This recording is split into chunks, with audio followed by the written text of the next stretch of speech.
નમસ્કાર વિદ્યાર્થી મિત્રો, હું કિરણ ચુડાસમા એજ્યુકેશન પરિચયમાં આપનું હાર્દિક સ્વાગત કરું છું. આજથી આપણે એક નવા વિષયની શરૂઆત કરી રહ્યા છીએ, એક નવો કોર્સની શરૂઆત કરી રહ્યા છીએ, જેનું નામ છે ઇન્ડિયન પોલિટી. ઇન્ડિયન પોલિટીનો અભ્યાસ આપણે આજથી ગુજરાતીમાં કરીશું. ઇન્ડિયન પોલિટી હકીકતમાં બુક અંગ્રેજી અને હિન્દી માધ્યમમાં જ ઉપલબ્ધ છે, પરંતુ અહીંયા વિદ્યાર્થીઓ માટે મેં એને ગુજરાતીમાં ટ્રાન્સલેટ કરી છે અને સરળતા માટે આજથી આપણે ઇન્ડિયન પોલિટી જે લક્ષ્મીકાંત દ્વારા લખવામાં આવેલી છે તેને આપણે ગુજરાતીમાં અભ્યાસ કરીશું. તો શરૂ કરીએ ઇન્ડિયન પોલિટી એમ લક્ષ્મીકાંત. પ્રથમ ચેપ્ટર હિસ્ટોરિકલ બેકગ્રાઉન્ડ એટલે કે ઐતિહાસિક પૃષ્ઠભૂમિ. હવે જ્યાં સુધી આપણે વાત કરીએ ઐતિહાસિક પૃષ્ઠભૂમિની, તો જ્યાં સુધી આપણા દેશને આઝાદી નહોતી મળી ત્યાં સુધી આપણે અલગ અલગ રજવાડાઓમાં વિભાજિત હતું. આખો સંપૂર્ણ દેશ એક અલગ અલગ રજવાડામાં વિભાજિત હતો અને દરેક જે રજવાડાઓ છે એને પોતપોતાનો અલગ નિયમો કાનૂનો હતા. પરંતુ 1600માં જ્યારે ઈસ્ટ ઇન્ડિયા કંપની ભારતમાં આવી અને ત્યાર પછી અલગ અલગ કાયદાઓ, અલગ અલગ નિયમો લાદવાની શરૂઆત થઈ ઈસ્ટ ઇન્ડિયા કંપની દ્વારા અને બ્રિટિશ સરકાર દ્વારા. હવે આની શરૂઆતથી લઈને પછી આપણા બંધારણનું ઘડતર કઈ રીતે થયું, એની સંપૂર્ણ પ્રક્રિયા અને બંધારણમાં કેટલી કલમો, કેટલા ભાગો, આ બધી જ વિગતવાર ચર્ચા અહીંયા આપણે કરીશું. સૌથી પહેલાં આપણે જોઈએ તો સૌથી પહેલું રૂલ આપણે ગણીએ તો કંપની રૂલ ગણવામાં આવે છે 1773 થી 1858 સુધીનું. 1600માં ઈસ્ટ ઇન્ડિયા કંપનીના નામે વેપારી તરીકે તેઓ ભારતમાં આવ્યા. ઈસ્ટ ઇન્ડિયા કંપની ઈસવીસન 1600માં ભારતમાં પ્રવેશી. તેને વેપારનો પરવાનો કોણે આપ્યો હતો? રાણી એલિઝાબેથ પ્રથમ દ્વારા. 1765માં જે વેપારનો 1600માં જે એને વેપારનો પરવાનો મળ્યો હતો એમાં ધીમે ધીમે વેપાર કરતાં કરતાં એ લોકોએ 1765માં બંગાળ, બિહાર ને ઓરિસ્સા આ ત્રણેય રાજ્યોની દીવાની સત્તા એટલે કે કર ઉઘરાવવાની સત્તા પ્રાપ્ત કરી. અને આ દરમિયાન ધીમે ધીમે આપણા દેશમાં આઝાદીની જે વાત ચાલી રહી હતી, આઝાદી મેળવવા માટે જે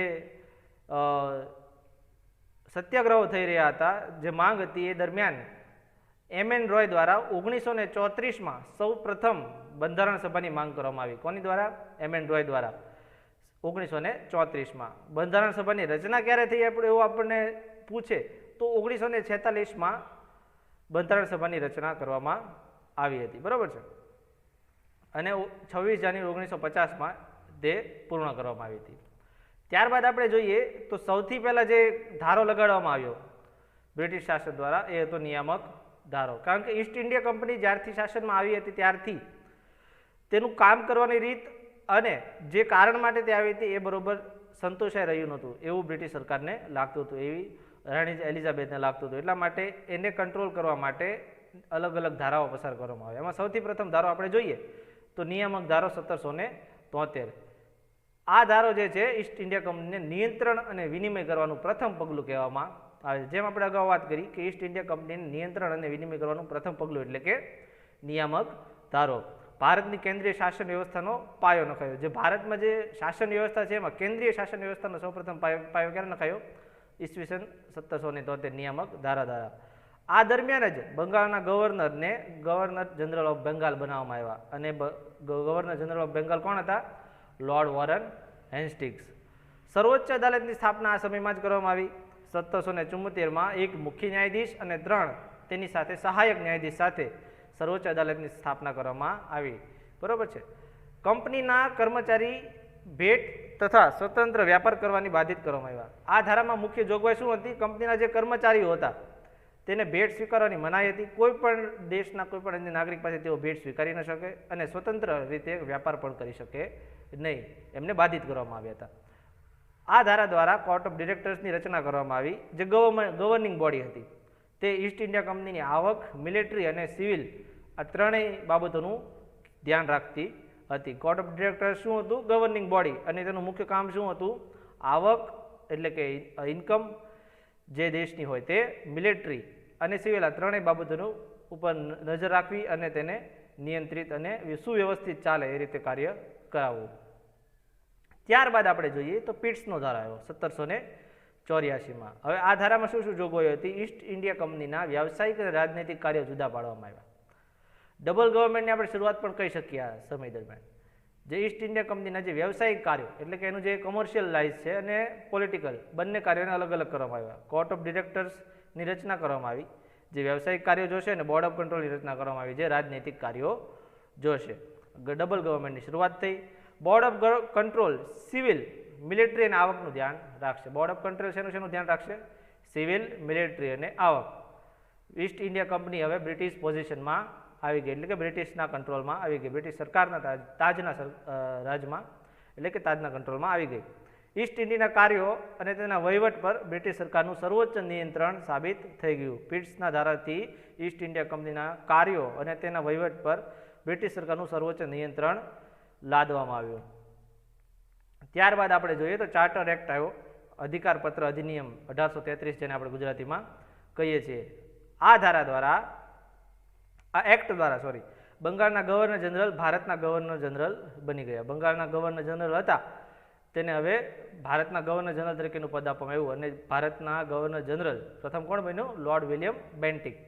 ભારતના ગવર્નર જનરલ હવે સિવિલ અને મિલિટરી સત્તા અપાઈ. ભારતના ગવર્નર જનરલને હવે સિવિલ અને મિલિટરી સત્તા આપવામાં આવી. ભારતના ગવર્નર જનરલ વિશિષ્ટ ધારાકીય શક્તિઓથી સંપૂર્ણ સજ્જ કરવામાં આવ્યા. તેને વિશિષ્ટ ધારાકીય શક્તિઓ આપી બ્રિટિશ શાસન દ્વારા ઈસ્ટ ઇન્ડિયા કંપની બ્રિટિશ સામ્રાજ્ય વતી વહીવટ કરશે. ઈસ્ટ ઇન્ડિયા કંપની જે છે હવે બ્રિટિશ સામ્રાજ્ય વતી વહીવટ કરશે. આની પહેલાં બનતા દરેક નિયમો, રેગ્યુલેશન, દરેક કાયદા જે હતા એ રેગ્યુલેશન્સ એટલે કે ધારાઓ અથવા નિયમો કહેવાતા, અને હવે જે નિયમો બનશે, હવે જે ધારાઓ બનશે તે અધિનિયમ બનશે. આની પહેલાં આપણે જોયું પિટ્સ એક્ટ, આ બધા જે છે એ ધારાઓ કહેવાતા, નિયમો કહેવાતા. હવે જે ચાર્ટર એક્ટ દ્વારા પછી જે કંઈ નિયમો, જે કંઈ કાયદાઓ બનશે એને એક્ટ એટલે કે અધિનિયમ કહેવામાં આવશે. ઈસ્ટ ઇન્ડિયા કંપની હવે વહીવટી સંસ્થા બની ગઈ છે, એટલે કે વ્યાપારી સંસ્થા તરીકે રદ થઈ ગઈ. ઈસ્ટ ઇન્ડિયા કંપની હવે કેવી સંસ્થા બની ગઈ છે? વહીવટી. બ્રિટિશ તરફથી એ ફક્ત એનું વહીવટ જ કરશે, તે કોઈ વેપારી સંસ્થા રહેશે નહીં, એટલે કે હવે કોઈ વ્યાપાર કરશે નહીં. ઈસ્ટ ઇન્ડિયા કંપની એ in the trust for the his majesty his heirs and successors, એટલે કે ઈસ્ટ ઇન્ડિયા કંપની હવે ફક્ત ને ફક્ત હિઝ મેજેસ્ટીના કંટ્રોલમાં જ રહેશે. બરાબર છે. સિવિલ સર્વિસ માટે ઓપન કોમ્પિટિશનની શરૂઆત કરવામાં આવી, પણ ભારતીયો એમાં માન્ય હતા. કોર્ટ ઓફ ડિરેક્ટના વિરોધથી ભારતીયો અમાન્ય ગણવામાં આવ્યા. સૌપ્રથમ જ્યારે 1833માં સિવિલ સર્વિસની શરૂઆત થઈ, ઓપન કોમ્પિટિશનની શરૂઆત કરી, ત્યારે એ કાયદા અંતર્ગત ભારતીયો એમાં ભાગ લઈ શકતા હતા, પણ આ દરમિયાન કોર્ટ ઓફ ડિરેક્ટરનો વિરોધ કરવામાં આવ્યો અને વિરોધથી ભારતીયોને અમાન્ય પછી જાહેર કરવામાં આવ્યા. એની પછીનો છે ચાર્ટર એક્ટ 1853. 1793થી 1853 સુધીનો છેલ્લો ચાર્ટર એક્ટ હતો. 1793થી 1853 સુધીનો આ છેલ્લો ચાર્ટર એક્ટ માનવામાં આવે છે. પ્રથમ વખત ગવર્નર જનરલની કાઉન્સિલના કાયદાકીય અને કારોબારી કાર્યો અલગ કરવામાં. સૌ પ્રથમ વખત ગવર્નર જનરલની કાઉન્સિલના કાયદાકીય અને કારોબારી કાર્યો અલગ કરવામાં આવ્યા. બરાબર છે. ગવર્નર જનરલની કાઉન્સિલમાં 6 નવા સભ્યો ઉમેરાયા અને ધારાકીય કાઉન્સિલ તરીકે તેને બનાવવામાં આવી. ગવર્નર જનરલની જે કાઉન્સિલ હતી એમાં 6 નવા સભ્યો ઉમેરવામાં આવ્યા અને ધારાકીય કાઉન્સિલ એને બનાવવામાં આવી. ભારતીય એટલે કે કેન્દ્રીય વિધાન પરિષદની સ્થાપના કરવામાં આવી, જેને આપણે મિની પાર્લામેન્ટ પણ કહીએ છીએ. મિની પાર્લામેન્ટ તરીકે ભારતીય વિધાન પરિષદની સ્થાપના કરવામાં આવી. કાયદો પ્રથમ વખત સરકારના વિશેષ કાર્ય તરીકે માનવામાં આવ્યો. કાયદો જે છે એ પ્રથમ વખત સરકારનું એક વિશેષ કાર્ય છે એ બાબતે માનવામાં આવ્યું. ભારતીયો માટે સિવિલ સર્વિસની પરીક્ષા ખુલ્લી મૂકવામાં આવી. આની પહેલાંના ચાર્ટરમાં જે વિરોધ થઈને એને બાધિત કરવામાં આવ્યા હતા ભારતીયોને, હવે 1853થી ભારતીયો માટે ખુલ્લી મૂકવામાં આવી. 1854માં મેકોલો કમિટીની સ્થાપના કરવામાં આવી. 1854માં મેકોલો કમિટીની સ્થાપના કરવામાં આવી અને ભારતીય સિવિલ સર્વિસ અંગેની સમિતિ આ દરમિયાન બનાવવામાં આવી. વિધાન પરિષદમાં ભારતીય પ્રતિનિધિની જોગવાઈ પણ કરવામાં આવી. આ એક્ટ અંતર્ગત વિધાન પરિષદમાં ભારતીય પ્રતિનિધિત્વ પણ રહેશે, એની પણ જોગવાઈ કરવામાં આવી. કુલ 6માંથી 4 ભારતીય પ્રતિનિધિ રહેશે. જે 6 નવા સભ્યો ઉમેરવામાં આવ્યા હતા એમાંથી 4 જે પ્રતિનિધિઓ છે એ ભારતીય રહેશે. અને કયા કયા હતા? તો કે મદ્રાસ, બોમ્બે, બંગાળ અને આગ્રાના હતા. બરાબર છે. હવે ક્રાઉન રૂલ શરૂ થાય છે. અત્યાર સુધી જે કંપની રૂલ હતું એ હવે 1858થી 1947 સુધીનું જે આપણું ક્રાઉન રૂલ એટલે કે બ્રિટિશ શાસન. Government of India act, Bharat સરકાર અધિનિયમ 1858 આવ્યો. 1857ના બળવા પછી ફર્સ્ટ વોર ઓફ ઇન્ડિપેન્ડન્સ, 1857નો જે વિપ્લવ થયો એ પછી ક્રાઉન એટલે કે બ્રિટિશ સરકારને એવું થયું કે હવે ઈસ્ટ ઇન્ડિયા કંપની અહીંયા કંટ્રોલ કરી શકશે નહીં. જો ઈસ્ટ ઇન્ડિયા કંપનીને આપણે કાઢશું નહીં તો કદાચ બ્રિટિશનું પોતાનું શાસન જે કંટ્રોલ છે ભારત દેશ ઉપર તે હવે રહેશે નહીં. એટલા માટે ઈસ્ટ ઇન્ડિયા કંપનીને રદ કરવામાં આવી અને 1857ના બળવા પછી ફર્સ્ટ વોર ઓફ ઇન્ડિપેન્ડન્સ જેને ગણવામાં આવે છે ત્યાર પછી ઈસ્ટ ઇન્ડિયા કંપનીનું શાસન સમાપ્ત કરી દેવામાં આવ્યું અને ભારતના ગવર્નર જનરલ હવે વાઇસરોય બની ગયા. ભારતના ગવર્નરને હવે વાઇસરોયનું પદ આપવામાં આવ્યું અને એ કોણ હતું? Lord canning. ડબલ જે ગવર્મેન્ટની પદ્ધતિ શરૂ થઈ હતી તે હવે અંત કરવામાં આવ્યો. ડબલ ગવર્મેન્ટ પદ્ધતિ હવે રદ કરી. નિયંત્રણ સમિતિ એટલે કે બોર્ડ ઓફ કંટ્રોલ અને નિર્દેશક સમિતિ એટલે કે બોર્ડ ઓફ ડાયરેક્ટર્સનો પણ અંત કરી દેવામાં આવ્યો. તેના સ્થાને રાજ્ય સચિવની એટલે કે સેક્રેટરી ઓફ સ્ટેટ ફોર ઇન્ડિયાની નિમણૂક કરવામાં આવી. બોર્ડ ઓફ કંટ્રોલ અને બોર્ડ ઓફ ડિરેક્ટર્સનો અંત કરવામાં આવ્યો અને તેની જગ્યાએ સેક્રેટરી ઓફ સ્ટેટ ફોર ઇન્ડિયાની નિમણૂક કરવામાં આવી. 15 સભ્યોની નવી કાઉન્સિલ ઓફ ઇન્ડિયાની સ્થાપના કરવામાં આવી. 15 સભ્યોની નવી કાઉન્સિલ ઓફ ઇન્ડિયાની સ્થાપના કરવામાં આવી. રાજ્ય સચિવની મદદ માટે આ લોકો કાર્ય કરશે અને રાજ્ય સચિવ તેના ચેરમેન રહેશે. આજે 15 સભ્યોની નવી કાઉન્સિલ ઓફ ઇન્ડિયાની સ્થાપના કરવામાં આવી એ રાજ્ય સચિવની મદદ માટે અને રાજ્ય સચિવ તેના ચેરમેન રહેશે. કોર્પોરેટ બોડી તરીકે સેક્રેટરી ઓફ સ્ટેટ ઇન કાઉન્સિલની પણ રચના કરવામાં આવી જે ભારત અને ઇંગ્લેન્ડમાં દાવો કરવા એટલે કે ભારત અને ઇંગ્લેન્ડમાં આપણે કાયદાકીય પ્રક્રિયા કાયદાકીય દાવો કરવા માટે સક્ષમ રહેશે.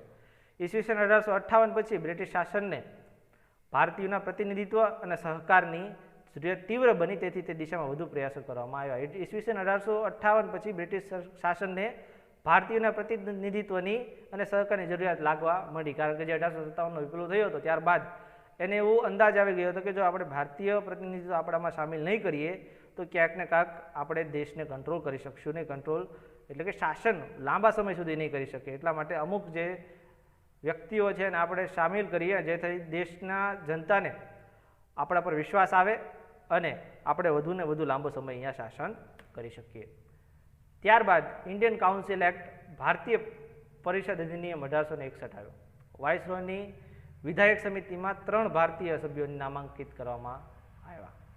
વાઇસરોયની વિધાયક સમિતિમાં 3 ભારતીય સભ્યોને નામાંકિત કરવાની જોગવાઈ કરવામાં આવી. વાઇસરોય જ આ સભ્યોની નિમણૂક કરશે જે બિન સત્તાવાર સભ્યો એટલે કે નોન ઓફિશિયલ મેમ્બર તરીકે રહેશે. 3 ભારતીય સભ્યોને નામાંકિત કરવાની જોગવાઈ કરવામાં આવી અને એની નિમણૂક કોણ કરશે? વાઇસરોય. પણ એક આમ જેને કહીએ ને કેવા પૂરતા સભ્યો બનાવ્યા એ રીતે નોન ઓફિશિયલ મેમ્બર્સ તરીકે એ લોકો રહેશે. 1862માં સૌ પ્રથમવાર લોર્ડ કેનિંગ દ્વારા 3 ભારતીય વિધાયક સભ્યોની નિમણૂક કરી. એમાં પ્રથમ બનારસના રાજા, બીજા પટિયાલાના મહારાજા અને ત્રીજા સર દિનકર રાવ હતા. જે 3 સભ્યો હતા એ કોણ હતા? 1862માં લોર્ડ કેનિંગ દ્વારા 3 ભારતીય વિધાયકોની નિમણૂક કરી. એ 3 હતા બનારસના રાજા, પટિયાલાના રાજા અને મહારાજા અને સર દિનકર રાવ. ઈસવીસન 1773ના રેગ્યુલેટિંગ એક્ટ દ્વારા કેન્દ્રીકરણની શરૂઆત 1833માં પરાકાષ્ઠાએ હતી અને અંતે 1937માં તેનો અંત આણી સંપૂર્ણ સ્વાયત્ત જાહેર કરવામાં આવ્યો. 1773ના જે રેગ્યુલેટિંગ એક્ટ દ્વારા કેન્દ્રીયકરણની શરૂઆત કરવામાં આવી હતી 1833માં પરાકાષ્ઠાએ હતી અને 1937માં તેનો અંત આણી સંપૂર્ણ સ્વાયત્ત જાહેર કરી દેવામાં આવ્યું. વિકેન્દ્રીકરણની શરૂઆત થઈ ગઈ. 1861થી વિકેન્દ્રીકરણની શરૂઆત થઈ. મદ્રાસ અને બોમ્બેને તેની સત્તાઓ પરત કરી દેવામાં આવી. જે મદ્રાસ અને બોમ્બેને એક જ ગવર્નર જનરલ આપવામાં આવ્યો તો હવે મદ્રાસ અને બોમ્બેને તેની અલગ અલગ સત્તાઓ પરત કરી દેવામાં આવી. નવી વિધાનસભા પરિષદોની સ્થાપના થઈ. બંગાળ, ઉત્તર પશ્ચિમ સરહદ પ્રાંત અને પંજાબ અનુક્રમે 1862, 1866 અને 1897માં સ્થાપના કરવામાં આવી. બંગાળની ક્યારે? 1862માં, ઉત્તર પશ્ચિમ સરહદ પ્રાંત અને પંજાબની 1866માં અને પંજાબની 1897માં સ્થાપના કરવામાં આવી. આ ત્રણેય વિધાન પરિષદની સ્થાપના ક્યારે ક્યારે કરવામાં આવી એ મુખ્ય ઉપયોગી છે. વાઇસરોયને વટહુકમો બહાર પાડવાની સત્તા પણ આપવામાં આવી. વટહુકમો કેટલા મહિના સુધી માન્ય રહેશે? 6 મહિના સુધી. જે વટહુકમો વાઇસરોય બહાર પાડશે તે ફક્ત ને ફક્ત 6 મહિના સુધી માન્ય રહેશે. પોર્ટફોલિયો સિસ્ટમની પણ શરૂઆત કરવામાં આવી લોર્ડ કેનિંગ દ્વારા 1859માં. લોર્ડ કેનિંગ દ્વારા પોર્ટફોલિયો સિસ્ટમ વિકેન્દ્રીકરણ જેને આપણે કહીએ એનું પોર્ટફોલિયો સિસ્ટમની પણ શરૂઆત કરવામાં આવી 1859માં. આ અંતર્ગત વાઇસરોય કાઉન્સિલના સભ્યને સરકારના એક અથવા વધુ વિભાગોમાં પ્રભારી બનાવાયા અને તેના વિભાગની બાબતો અંગે કાઉન્સિલ વતી અંતિમ આદેશો જાહેર કરી શકશે. આ અંતર્ગત શું થયું? વાઇસરોય કાઉન્સિલના સભ્યને સરકારના એક અથવા વધુ વિભાગોના પ્રભારી બનાવાયા અને તેમના વિભાગની બાબતો અંગે કાઉન્સિલ વતી અંતિમ આદેશો એ લોકો પોતે જ આપી શકશે. ત્યારબાદ આવ્યું ઇન્ડિયન કાઉન્સિલ એક્ટ ભારતીય પરિષદ અધિનિયમ 1892. વિધેયક સમિતિનું વિસ્તૃતીકરણ કરવામાં આવ્યું, ભારતીય પ્રતિનિધિત્વ વધારવામાં આવ્યું બિન સત્તાવાર વિધેયક તરીકે, પરંતુ સત્તાવાર વિધેયકની બહુમતી જળવાય તેનું ધ્યાન રખાયું. જે વિધેયક સમિતિ છે એનું વિસ્તૃતીકરણ કરવામાં આવ્યું, ભારતીય પ્રતિનિધિત્વ પણ વધારવામાં આવ્યું જે બિન સત્તાવાર વિધેયક હતા, પરંતુ સત્તાવાર વિધેયક જે છે એની બહુમતી જળવાય એ રીતે વિસ્તૃતીકરણ કરવામાં આવ્યું. સત્તાવાર જે વિધેયકો છે એના કરતાં બિન સત્તાવાર વિધેયકો વધે નહીં એ રીતે વિધેયક સમિતિનું વિસ્તૃતીકરણ કરવામાં આવ્યું.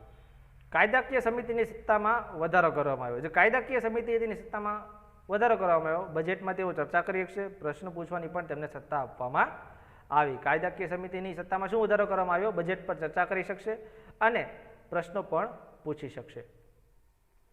બિન સત્તાવાર સભ્યની નિમણૂક એટલે કે કેન્દ્રીય વિધાન પરિષદમાં વાઇસરોય દ્વારા પ્રાંતીય વિધાન પરિષદો અને બંગાળ ચેમ્બર ઓફ કોમર્સના ભલામણને આધારે કરવામાં આવશે. બિન સત્તાવાર સભ્યની નિમણૂક કઈ રીતે કરવામાં આવશે? કેન્દ્રીય વિધાન પરિષદમાં વાઇસરોય દ્વારા પ્રાંતીય વિધાન પરિષદો અને બંગાળ ચેમ્બર ઓફ કોમર્સના ભલામણના આધારે. બીજું, પ્રાંતીય વિધાનસભાની પરિષદના સભ્યોની નિમણૂક ગવર્નર દ્વારા જિલ્લા બોર્ડ, નગરપાલિકાઓ, યુનિવર્સિટીઓ, વેપાર સંગઠનો અને જમીનદારોની ભલામણને આધારે કરવામાં આવશે. જે પ્રાંતીય વિધાન પરિષદ છે, વિધાનસભા છે, તેના સભ્યોની નિમણૂક ગવર્નર દ્વારા કરવામાં આવશે. જિલ્લા બોર્ડ, નગરપાલિકા, યુનિવર્સિટીઓ, વેપાર સંગઠનો અને જમીનદારો વગેરેની ભલામણના આધારે ઇનડાયરેક્ટ ચૂંટણીથી આ લોકોનું પસંદગી કરવામાં આવશે.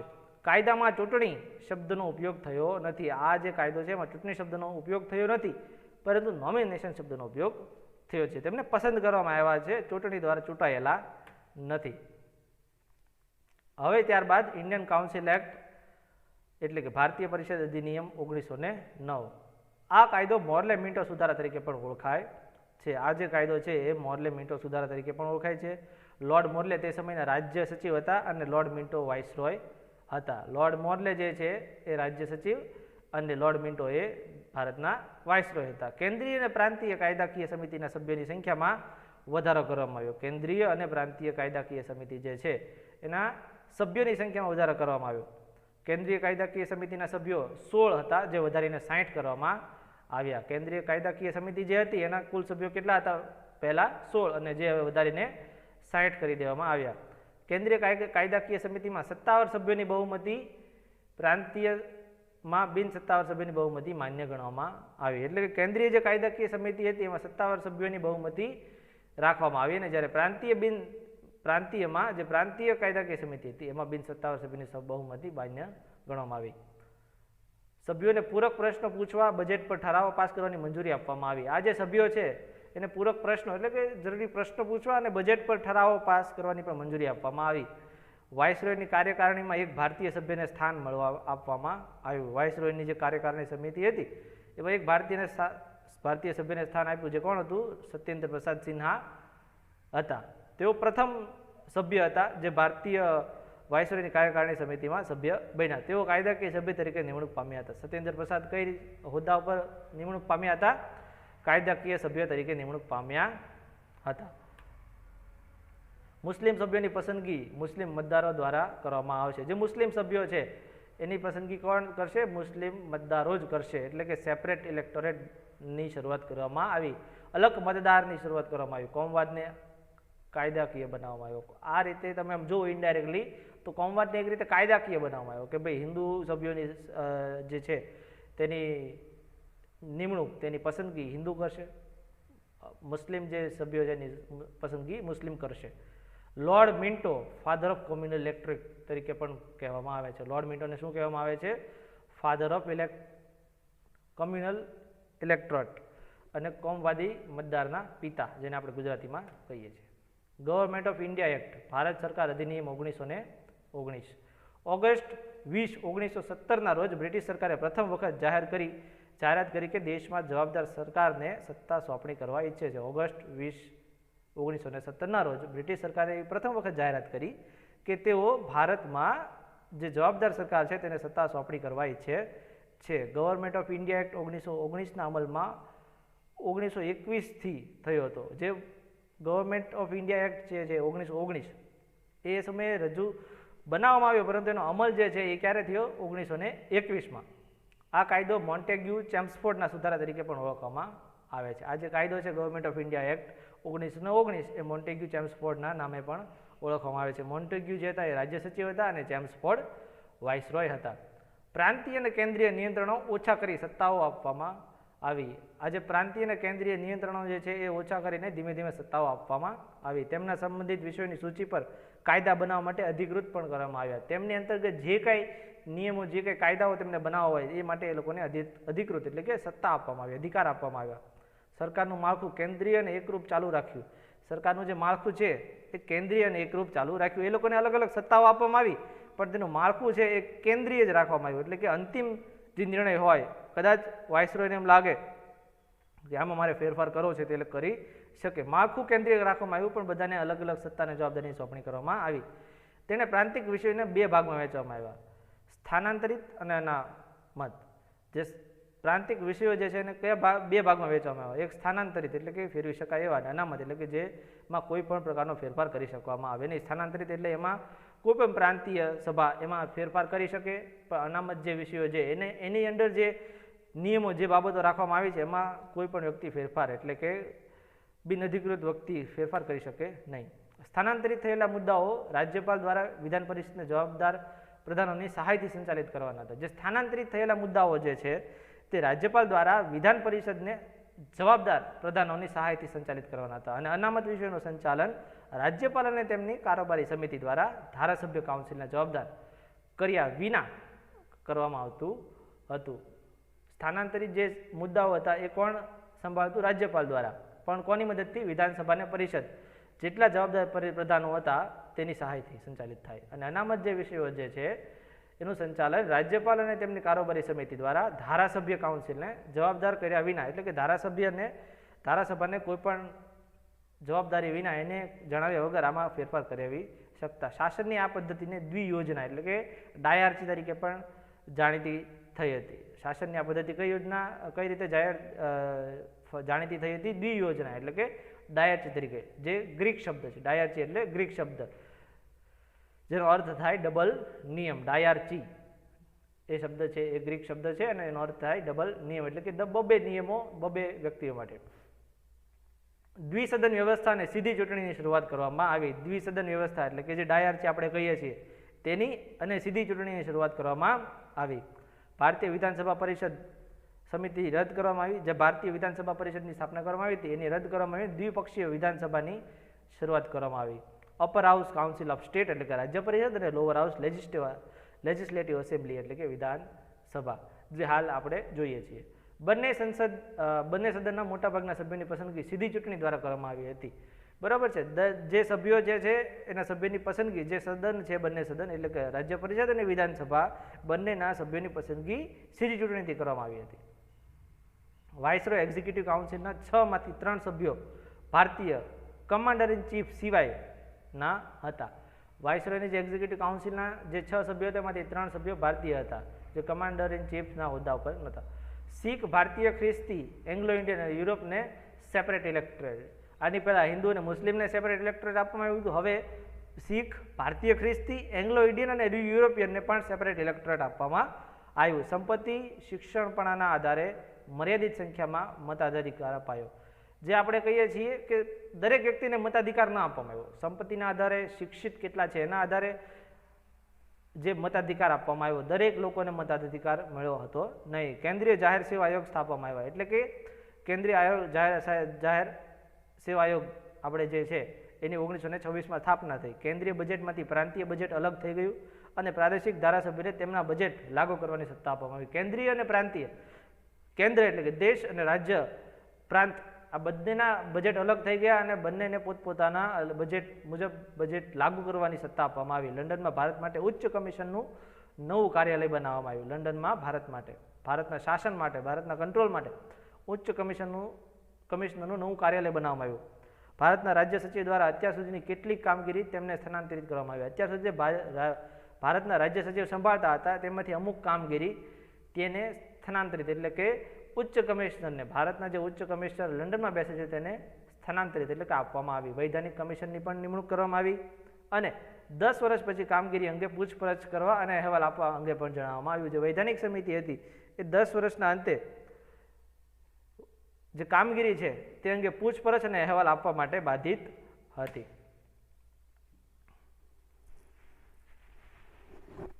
ત્યારબાદ આવ્યું સાયમન કમિશન 1927માં. નિર્ધારિત સમયના બે વર્ષ અગાઉ આવી ગયું હતું. તે હકીકતમાં 1929માં આવવાનું હતું, પરંતુ નિર્ધારિત સમય જે હતો એની 2 વર્ષ અગાઉ આવી ગયું. 7 સભ્યોનું વૈધાનિક કમિશન હતું આ, અને દરેક સભ્ય બ્રિટિશ હતો અને એના ચેરમેન હતા સર જોન સાયમન. એટલા માટે સાયમન કમિશન એને કહેવામાં આવ્યું.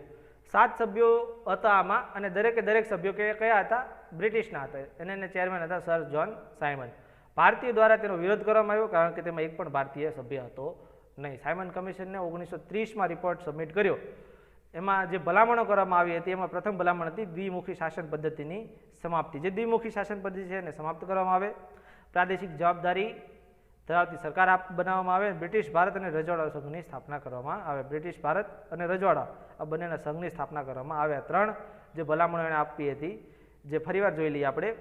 દ્વિમુખી શાસન પદ્ધતિ જેણે શરૂઆત કરી હતી એની સમાપ્તિ કરવામાં આવે. પ્રાદેશિક જે જવાબદારી જેને આપી શકાય તેવી વ્યક્તિઓને, તેવી સંસ્થાઓને જવાબદારી સાથે સરકાર સોંપવામાં આવે. અને બ્રિટિશ ભારત અને રજવાડાઓની અલગ અલગ સંઘની સ્થાપના કરવામાં આવે. બ્રિટિશ સરકારે 3 રાઉન્ડ ટેબલ પરિષદો બોલાવી હતી, એટલે કે 3 ગોળમેજી પરિષદ બોલાવી હતી. ચર્ચાના અંતે શ્વેત પેપર બહાર પાડવામાં આવ્યો. પરિષદની ભલામણને આધારે ગવર્મેન્ટ ઓફ ઇન્ડિયા એક્ટ 1935 બનાવવામાં આવ્યો. જે પરિષદ છે એની ભલામણોના આધારે government of India act 1935, Bharat સરકાર અધિનિયમ 1935ની રચના થઈ.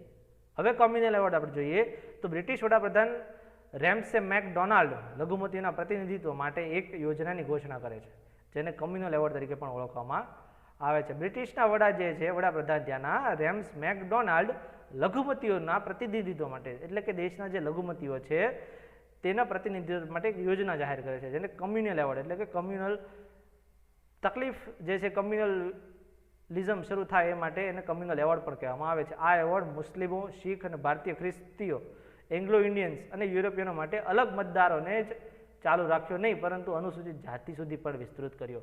આ જે એવોર્ડ છે તેને મુસ્લિમો, શીખ, ભારતીય ખ્રિસ્તીઓ, એંગ્લો ઇન્ડિયન્સ અને યુરોપિયનો માટે અલગ મતદારોને તો ચાલુ રાખ્યા ત્યાં સુધી નહીં, પરંતુ અનુસૂચિત જાતિ સુધી પણ તેને વિસ્તૃત કર્યો હતો. આ વિસ્તરણને લીધે ગાંધીજી ખૂબ જ દુઃખી થયા હતા અને એવોર્ડમાં સુધારા લાવવા યરવડા જેલમાં મરણોપરાંત ઉપવાસ જાહેર કર્યો. આ જે કમ્યુનલ એવોર્ડ હતો એમાં સુધારા થાય એ માટે તેણે, એટલે કે ગાંધીજીએ તેના વિરોધમાં યરવડા જેલમાં પૂનામાં મરણા ઉપરાંત ઉપવાસ જાહેર કર્યો. કોંગ્રેસના નેતાઓ અને અનુસૂચિત જાતિના વર્ગના લોકો વચ્ચે સમજૂતી થઈ ગઈ. આ ઉપવાસને લીધે કોંગ્રેસના નેતાઓ અને અનુસૂચિત જાતિના જે વર્ગના લોકો છે આ બંને વચ્ચે સમજૂતી થઈ. પૂના એક્ટ તરીકે ઓળખાય છે. આજે સમજૂતી થઈ એને શું પૂના એક્ટ તરીકે ઓળખવામાં આવે છે. કરારમાં હિન્દુ સંયુક્ત મતદારોને જાળવી રાખવામાં આવ્યા અને અનુસૂચિત જાતિ વર્ગને અનામત બેઠકો આપવામાં આવી. આ કરારમાં શું નક્કી થયું તો કે હિન્દુ સંયુક્ત મતદારોની જે જાળવણી છે એને એમનેમ મતદારોને જાળવી રાખવામાં આવ્યા અને અનુસૂચિત જાતિ માટે અનામત બેઠકો આપવામાં આવી. હવે આપણે જોઈએ ગવર્મેન્ટ ઓફ ઇન્ડિયા એક્ટ, એટલે કે ભારતીય સરકાર અધિનિયમ 1935. આ કાયદામાં 321 વિભાગો, 10 સૂચિ લાંબુ અને વિગતવાર હતી. આ કાયદામાં જે છે 321 વિભાગો હતા, 10 સૂચિ અને સૌથી લાંબુ અને વિગતવાર હતી. આ પ્રાંત અને રજવાડાઓને એકમો તરીકે સમાવિષ્ટ કરવામાં આવ્યા. અહીંયા આ કાયદા અંતર્ગત પ્રાંત અને રજવાડાઓને અલગ અલગ એકમો તરીકે સમાવિષ્ટ કરવામાં આવ્યા. ઓલ ઇન્ડિયા ફેડરેશનની સ્થાપના પણ કરવામાં આવી. 3 સૂચિઓની દ્રષ્ટિએ કેન્દ્ર અને એકમો વચ્ચે સત્તાઓનું વિભાજન થયું. મુખ્ય 3 બાબતો અંતર્ગત કેન્દ્ર અને એકમો વચ્ચે અલગ અલગ વિભાજનોનું સત્તાઓનું વિભાજન કરવામાં આવ્યું. ફેડરલ લિસ્ટ એટલે કે કેન્દ્રમાં 59 વિગતો, પ્રાંતીય લિસ્ટ એટલે કે પ્રાંતો માટે 54 વિગતો અને સમકાલીન સૂચિ એટલે કે કોન્ક્રીટ લિસ્ટ બંને માટે 36 વિગતો. આમ 3 વિભાગોમાં 3 સૂચિઓમાં તેને વિસ્તૃત કરવામાં આવ્યું. રજવાડાઓ તેમાં જોડાયા ન હોવાથી ફેડરેશન ક્યારેય અસ્તિત્વમાં આવ્યું નહીં. હકીકતમાં રજવાડાઓને આમાં જોડાવાનું હતું, પરંતુ રજવાડાઓ આમાં જોડાયા નહીં, એટલા માટે ફેડરેશન અસ્તિત્વમાં આવ્યું નહીં.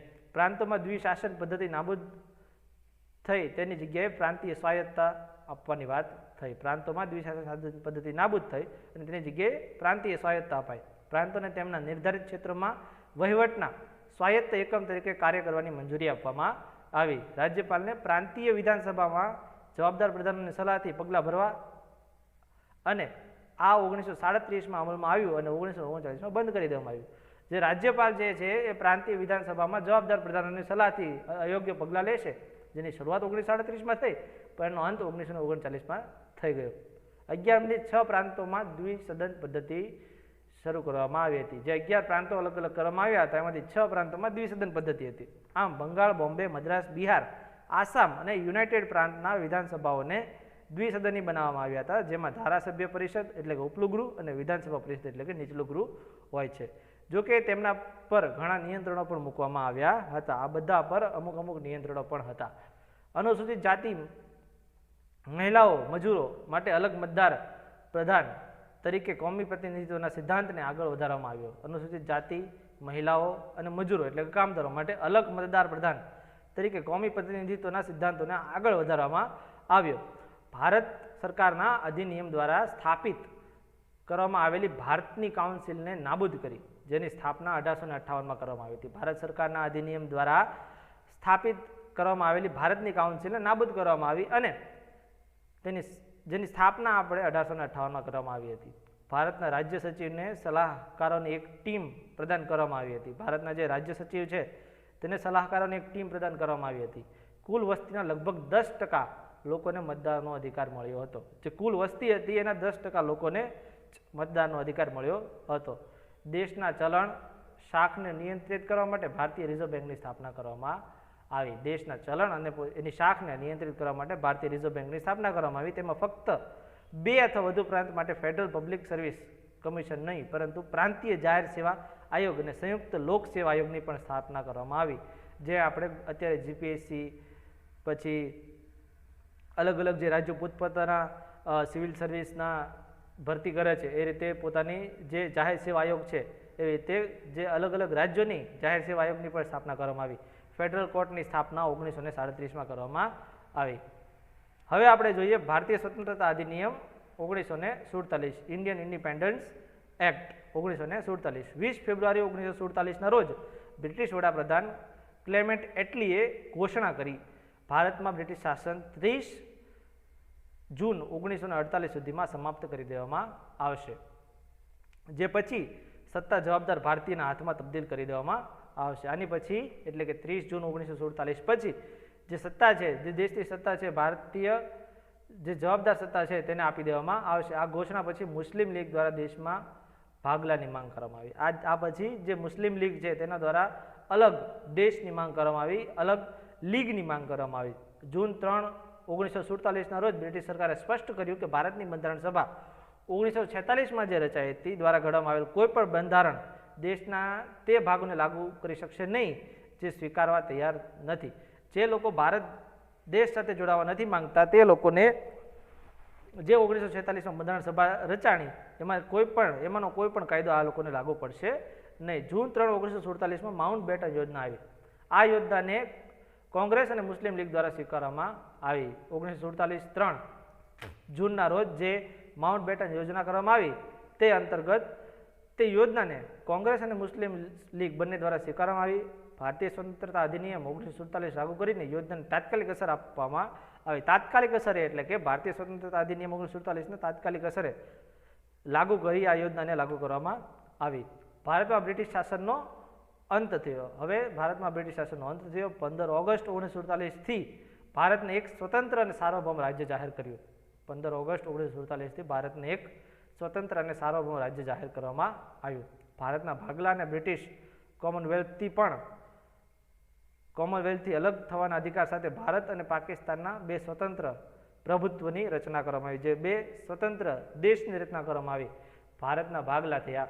બ્રિટિશ કોમનવેલ્થથી અલગ થવાના અધિકાર સાથે ભારત અને પાકિસ્તાન બંને અલગ થઈ ગયા. અલગ પ્રભુત્વ એટલે કે અલગ દેશ સાથે રચના થઈ. તે વાઇસરોયની ઓફિસ નાબૂદ થઈ. ત્યારથી જે વાઇસરોયની ઓફિસ હતી એ નાબૂદ કરવામાં આવી. ગવર્નર જનરલની નિમણૂક બ્રિટિશ રાજ દ્વારા થઈ અને પ્રભુત્વ કેબિનેટની સલાહથી થશે. એટલે કે જે ગવર્નર જનરલ જે છે એની નિમણૂક થઈ બ્રિટિશ રાજ દ્વારા, પણ તેનું કંટ્રોલ, તેનું કાર્ય કેવી રીતે થશે? કેબિનેટની સલાહથી. ભારત સરકાર કે પાકિસ્તાન પ્રત્યે બ્રિટનની કોઈ પણ જવાબદારી રહેશે નહીં. હવેથી ભારત સરકાર કે પાકિસ્તાન પ્રત્યે બ્રિટનની કોઈ પણ પ્રકારની જવાબદારી રહેશે નહીં. બંને રાષ્ટ્રોની બંધારણીય એસેમ્બલીઓને પોતપોતાના દેશો માટે કોઈ બંધારણ ઘડવાનું અને અપનાવવાનું અને બ્રિટિશ સંસદના કોઈ પણ કાયદાને રદ કરવાની સત્તા આપવામાં આવી. એટલે કે હવે કોઈ પણ દેશ એટલે કે પાકિસ્તાન અથવા ભારત કોઈ પણ પોતપોતાના અલગ અલગ બંધારણો ઘડી શકે છે. બ્રિટિશના કોઈ પણ કાયદાઓ જે અગાઉ લાગવામાં આવ્યા હતા એને રદ કરવાની પણ સત્તા આપવામાં આવી, જેમાં સ્વતંત્ર અધિનિયમનો સમાવેશ પણ થતો હતો. જેમાં સ્વતંત્ર અધિનિયમ જે બનાવવામાં આવ્યો હતો એનો પણ સમાવેશ કરવામાં આવ્યો.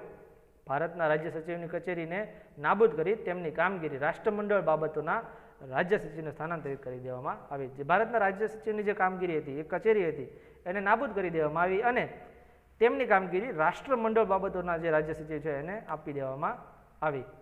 ભારતીય રજવાડાઓ પર બ્રિટિશ સર્વોપરિતાની વિરામની ઘોષણા કરી દેવામાં આવી. એટલે કે ભારતીય રજવાડાઓ પર જે બ્રિટિશ સર્વોપરિતા હતી, જે રજવાડાઓ દ્વારા જે બ્રિટિશ સરકાર દ્વારા જે રજવાડાઓ પર કાયદાઓ લાગુ પાડવામાં આવ્યા હતા, જે કરારો હતા, એ દરેકને વિરામ એટલે કે દરેક કાયદાઓ, દરેક કરારો તોડી દેવામાં આવ્યા. ભારતીય રજવાડાઓને ભારતના પ્રભુત્વમાં અથવા પાકિસ્તાનના પ્રભુત્વમાં જોડાવાની અથવા સ્વતંત્ર રહેવાની પણ સત્તા આપવામાં આવી. બ્રિટિશ સરકારે કહ્યું કે તમે ભારત સાથે પણ જોડાઈ શકો છો, પાકિસ્તાન સાથે પણ જોડાઈ શકો છો અથવા એક સ્વતંત્ર દેશ તરીકે પણ તમે કાર્ય કરી શકો છો. 1935ના ભારત સરકારના કાયદા દ્વારા પ્રાંતોના શાસનની જોગવાઈ કરવામાં આવી.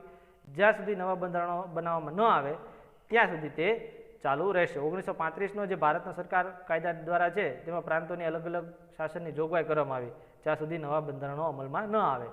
કાયદામાં ફેરફાર કરવા માટે અધિકૃત કરવામાં આવ્યા. દરેક કાયદામાં ફેરફાર કરવા માટે તેમને અધિકૃત કરવામાં આવ્યા. ભારતના ગવર્નર જનરલ અને પ્રાંત રાજ્યપાલોને રાજ્યોના બંધારણીય વડા તરીકે નિયુક્ત કરવામાં આવ્યા. ભારતના જે ગવર્નર જનરલ છે અને પ્રાંત રાજ્યપાલોને રાજ્યોના બંધારણીય વડા તરીકે નિયુક્ત કરવામાં આવ્યા. આ લોકો બંધારણના વડા તરીકે કાર્ય કરશે. તેઓને તમામ બાબતોમાં સંબંધિત મંત્રીઓની કાઉન્સિલની સલાહ પણ કાર્ય કરવા માટે બનાવવામાં આવ્યા હતા. જે તેઓ એટલે કે ગવર્નર જનરલ અને પ્રાંત રાજ્યપાલો તેઓ તમામ બાબતોમાં સંબંધિત જે મંત્રીઓ છે તેમની કાઉન્સિલ છે તેમની સલાહના આધારે કાર્ય કરશે. ઇંગ્લેન્ડના રાજાએ શાહી પદવીઓમાંથી ભારતના સમ્રાટનું બિરુદ છોડ્યું. અત્યાર સુધી જે ઇંગ્લેન્ડના રાજા હતા તે ભારતના સમ્રાટ તરીકે હતા, તેઓએ તે બિરુદ હવે છોડી દીધું. ભારતના રાજ્ય સચિવ દ્વારા સિવિલ સર્વિસ અને પોસ્ટના અનામતની નિમણૂક બંધ કરી દીધી હતી. ભારતના રાજ્ય સચિવ દ્વારા સિવિલ સર્વિસ અને પોસ્ટના અનામતની નિમણૂક બંધ કરી દેવામાં આવી. 15 ઓગસ્ટ 1947 પહેલાં નિયુક્ત સિવિલ સર્વિસના સભ્યોને તેઓના તમામ હકદાર લાભો મળતા રહેશે. એટલે કે 15 ઓગસ્ટ 1947 પહેલાં જે સિવિલ સર્વિસમાં જોઈન થયા હતા તેઓ બધા તેમની હોદ્દા અને તેમની સત્તા સાથે, તેમના લાભ સાથે તેઓ ચાલુ રહેશે, પરંતુ એ પછી તેમને રદ કરી દેવામાં આવ્યા. 15 ઓગસ્ટ 1947ની મધ્યરાત્રિના સમયે બ્રિટિશ શાસનનો અંત આવ્યો અને સત્તા ભારત અને પાકિસ્તાનને બે નવા સ્વતંત્ર દેશમાં સ્થાનાંતરિત કરી દેવામાં આવી. 14 અને 15 ઓગસ્ટની મધ્યરાત્રિએ 1947ના રોજ બ્રિટિશ શાસનનો અંત આવ્યો અને સત્તા ભારત અને પાકિસ્તાનના બે નવા સ્વતંત્ર દેશમાં સ્થાનાંતરિત કરી દેવામાં આવી. લોર્ડ માઉન્ટબેટન ભારતના પ્રથમ ગવર્નર જનરલ બન્યા. લોર્ડ માઉન્ટબેટન જે છે એ ભારતના પ્રથમ ગવર્નર જનરલ બન્યા. 1946માં રચાયેલી ભારતની બંધારણ સભા ભારતની સંસદ બની. 1946માં રચાયેલી ભારતની બંધારણ સભા હતી એ ભારતની સંસદ બની. લોર્ડ માઉન્ટબેટન દ્વારા સ્વતંત્ર ભારતના પહેલા વડાપ્રધાન તરીકે જવાહરલાલ નહેરુને શપથ લેવડાવ્યા. તેમણે સ્વતંત્ર ભારતના પહેલા વડાપ્રધાન તરીકે જવાહરલાલ નહેરુને શપથ લેવડાવ્યા. અને આ જે છે તે કાર્યકારી ગવર્મેન્ટ જે આપણે કહીએ છીએ 1947માં બનાવવામાં આવી હતી. જવાહરલાલ નહેરુને એક્સટર્નલ અફેર્સ આપવામાં આવ્યું હતું, કોમનવેલ્થ રિલેશન્સ, સરદાર વલ્લભભાઈ પટેલને home affairs, information broadcasting, Rajendra પ્રસાદને ફૂડ અને એગ્રીકલ્ચર, જોન માઠાઈને ઇન્ડસ્ટ્રીઝ, સપ્લાયઝ, આ રીતે અલગ અલગ જે વ્યક્તિઓ છે ને અલગ અલગ મિનિસ્ટ્રીઝ આપવામાં આવી હતી. પહેલી કેબિનેટ ફ્રી ઇન્ડિયા, જે આઝાદ ઇન્ડિયાની પહેલી કેબિનેટ હતી, એ પણ આમાં મેન્શન કરેલી છે. તો અહીંયા આપણે લક્ષ્મીકાંતનું પ્રથમ ચેપ્ટર હિસ્ટોરિકલ બેકગ્રાઉન્ડ એટલે કે ઐતિહાસિક પૃષ્ઠભૂમિ પૂર્ણ થાય છે. અને આ વિડીયો જો તમને ગમ્યો હોય તો એજ્યુકેશન પોઈન્ટ ચેનલને સબસ્ક્રાઈબ કરજો, લાઇક કરજો અને વધુમાં વધુ શેર કરજો, જેથી અમને વધુને વધુ ઉત્સાહ મળતો રહે અને આવા નવા બીજા વિડીયો અમે બનાવતા રહીએ. જો આ વિડીયો આપણને ગમ્યો હોય તો જરૂરથી કમેન્ટ કરજો. જો કાંઈ ભૂલ હોય તો પણ અમને જાણ કરજો, જેથી અમે આગળના વિડીયોમાં તેનો સુધારો કરીએ. અસ્તુ, જય હિન્દ.